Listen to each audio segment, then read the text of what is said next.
I found this quote by Veronica Roth, the author who wrote Allegiant, or the hit movie that you might or might not know called Divergent, that perfectly describes me and my family's life. She writes, "There are so many ways to be brave in this world. Sometimes bravery involves laying down your life for something bigger than yourself or for someone else. And sometimes it involves giving up everything you have ever known or everyone you have ever loved for the sake of something greater." I was 9 years old when my dad left El Salvador. At the time, violence was at all-time high and gang members were everywhere. So he saw the American dream across the border and chased after it. Then, when I was 10 years old, my mom followed suit. My dad had saved enough money to bring her over, so she left on a Tuesday afternoon. But don't get me wrong, back then I was actually kind of happy that we're leaving. In my 10-year-old mind, it meant freedom. Freedom to play outside for as long as I wanted, freedom from chores, freedom from strict rules about school, that strictness coming from my mom, of course. But my parents weren't living for freedom, they were living for survival. They were chasing a future they couldn't live yet, but believe me and my sister could. So today I want to share the life lesson I learned about sacrifice.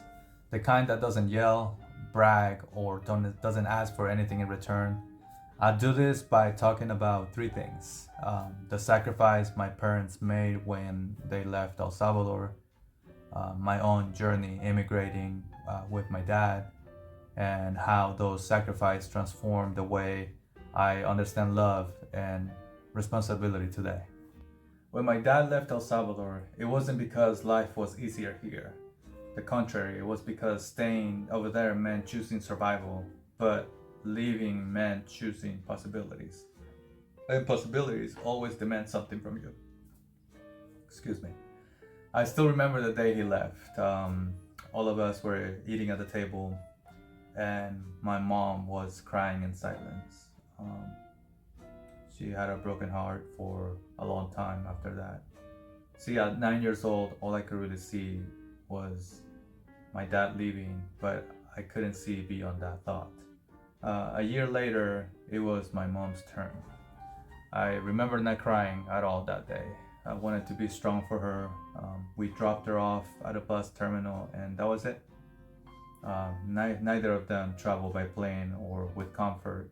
They crossed by land, miles of uncertainty, roads that were unsafe, days and nights where fear was a constant companion. But they kept going until they made it here. And here's the thing about sacrifice, it's quiet, it doesn't ask for any attention. There's no applause waiting at the end of any journey, no trophy for the miles walked. Most of the time, not even a thank you. It's just a belief, a very unshakable belief, that one day all of this effort would turn into a better life um, for their children, which is us. That belief is what carried them across borders. And the same belief is what actually carried me to where I am now. My dad didn't want me to immigrate by myself, so he returned to El Salvador so we could make the journey together. I was then 15 years old, and let me tell you, it wasn't a simple trip. We crossed by land, miles and miles of roads, borders, heat, fear, and hope all mixed together. And suddenly I understood everything my parents had lived years earlier. I was there sitting next to my dad in the back of a semi truck, and for the first time in my life, I saw him not just as my dad, but as a man who had carried the weight of two worlds on his shoulders. There were moments on that journey where the fear felt overwhelming. Times I questioned everything and thought, why didn't I just stay? But in between all of that hardship, there were sparks of hope. We met strangers from all over the world, even as far as India, people who were kind, determined, and fighting for the same chance at a better life. Sometimes survival became a group effort. One night, after walking for hours, we were caught in the middle of a hurricane. It's crazy. Immigration patrols were nearby, so we all huddled together to stay warm. Our guide abandoned us during that storm, leaving us stranded. So we were lost for 2 days in a small stretch of wilderness. But after all this journey, I realized that love manifests in different ways.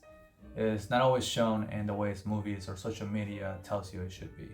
It's shown through work, through distance, through waking up every day in a foreign place and telling yourself, I can't quit, my kids are counting on me. Or in my place now, my parents are counting on me. My parents taught me that love is not measured by how much you say it, but by how much you're willing to sacrifice for someone else's future. And because of them, I learned that sacrifice is the silent language of love. It doesn't need translation, it doesn't need an applause. It simply transforms you. And if there's one life lesson I carry with me, it's this. The love you come from shapes the love you give, and the sacrifices made for you are seeds. You honor them by growing.